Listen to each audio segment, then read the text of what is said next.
ایک صحابی حضرت سعید بن عامر ہیں، حضرت عمر فاروق رضی اللہ تعالیٰ عنہ نے حضرت سعید بن عامر رضی اللہ تعالیٰ عنہ کو گورنر بنانا چاہتا حمص کا. نے کہا میں نہیں بنتا. فرمایا مجھے تم لوگوں نے بنا دیا ہے، خود گورنریاں بھی قبول نہیں کرتے. چلے گئے حضرت سعید بن عامر، گورنر بن گئے، صوبے کے گورنر. مال غنیمت میں سے کچھ زیادہ مال مدینہ شریف میں جمع ہوا تو حضرت عمر نے مختلف صوبوں سے غریبوں کی لسٹیں منگوائیں. حضرت سعید بن عامر کے صوبے کے کچھ خاص لوگوں کو آپ نے لکھا کہ تمہارے صوبے میں جو غریب ہیں ان کی لسٹیں بھیج دو. تو جب لسٹ آئی تو اس میں پہلا نام حضرت سعید بن عامر کا بھی تھا. کہا ہمارے گورنر کے پاس پہننے کو کپڑا کوئی نہیں، کھانے کو روٹی کوئی نہیں. حضرت عمر بیٹھ کے رو پڑے. فرمایا تمہارا گورنر بھی مسکین ہے. اشرفیوں کی ایک تھیلی بھر کے حضرت عمر نے بھیجی. حضرت سعید بن عامر کے پاس جب گئی تو کہنے لگے انا للہ و انا الیہ راجعون. آپ کی اہلیہ کہنے لگی خیریت ہے، کہیں امیر المومنین حضرت عمر کا وصال تو نہیں ہو گیا؟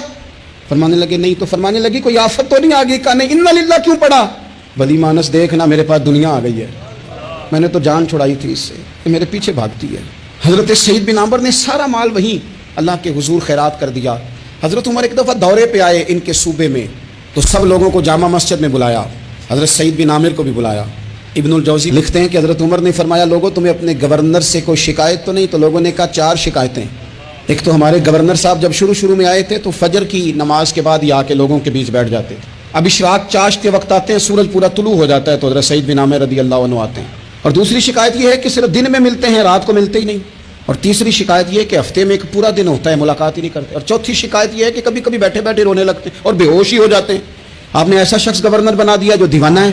حضرت عمر نے بلا لیا، قریب بیٹھے تھے، کہا دے سوالوں کے جواب. گردن جھکی ہوئی ہے. عرض کرنے لگے امیر المومنین میں نے تو پہلے ہی کہا تھا میں گورنری کے قابل نہیں، میرے والا کام نہیں. فرمایا اب تو منصب تمہارے پاس ہے، تمہیں جواب تو دینا ہے. حضرت سعید بن عامر کہنے لگے حضور 4 میرے ساتھ مسئلے ہیں. فرمایا کون سے؟ حضرت سعید بن عامر کہنے لگے آپ سوال دہرائیں میں جواب دیتا ہوں. آپ نے فرمایا سعید لوگ کہتے ہیں پہلے تو سویرے آ جاتا تھا، اب تو اشراق چاشت کے وقت آتا ہے. گردن جھکائی، سناٹا چھا گیا محفل پہ. تھوڑی دیر کے بعد سار اٹھایا تو داڑھی پہ آنسو گر رہے تھے. فرمانے لگے حضور میرے گھر میں خادم کوئی نہیں، بیوی بیمار ہو گئی ہے. میں نہ سویرے اٹھتا ہوں، آٹا گوندتا ہوں، روٹیاں پکاتا ہوں، گھر میں جھاڑو دیتا ہوں، باہر آنے میں دیر ہو جاتی. پہلے جواب پر ہی لوگ رونے لگے، آنسو نکلنے لگے. حضرت عمر رضی اللہ تعالیٰ عنہ بھی روئے. پھر فرمایا کہ سعید تو دن کو ملتا ہے تو رات کو کیوں نہیں ملتا؟ اپنی داڑھی پکڑ لی.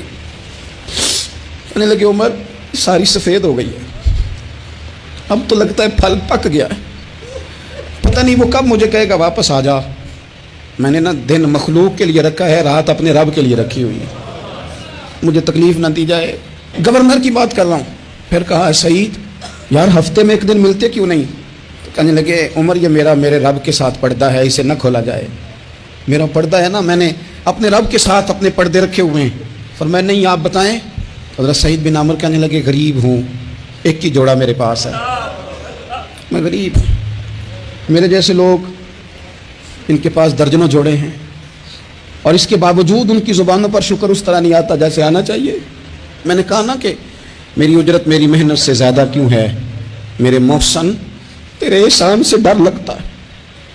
حضرت سعید بن عامر کہنے لگے ایک جوڑا ہے، ہفتے میں ایک دن دھو کے خشک ہونے کو ڈال لیتا ہوں، پھر بیوی کے کپڑے پہن کے بیٹھا رہتا ہوں.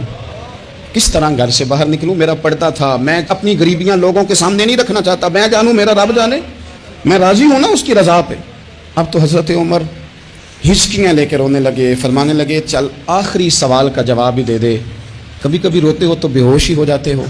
حضرت سعید بن عامر پھر رونے لگے. فرمانے لگے بڑی عمر کا ہو گیا تھا جب کلمہ پڑھا تھا، جب وہ پچھلے گناہ یاد آتے ہیں نا.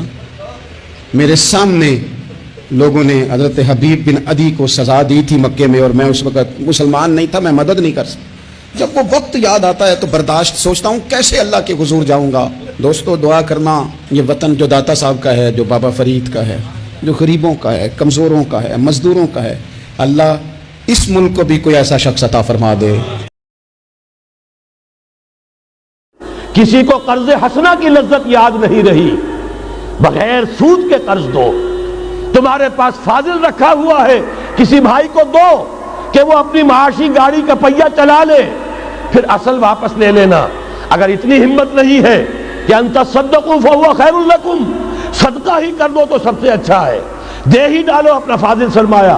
یسألونک ماذا ينفقون قل العفو، مت رکھو اپنے پاس، یہ گندگی ہے. لیکن اگر بڑے ہی کم ہمت ہو تو کم سے کم قرض حسنہ دو، اپنی اصل رقم واپس لینا. اس لیے کہ سود کے ذریعے سے انسان کے اندر تاریکی پھیل جاتی ہے، دل جو ہے اینٹ کے مانند، پتھر کے مانند سخت ہو جاتا ہے، کٹھور. ثم قست قلوبکم فہی کالحجارۃ او اشد قسوۃ. آدمی درندہ بے دندان و چنگ، اور انسان بغیر اس کے کہ بھیڑیوں والے دانت ہوں اور بھیڑیوں والے پنجے ہوں، بھیڑیا بن جاتا ہے.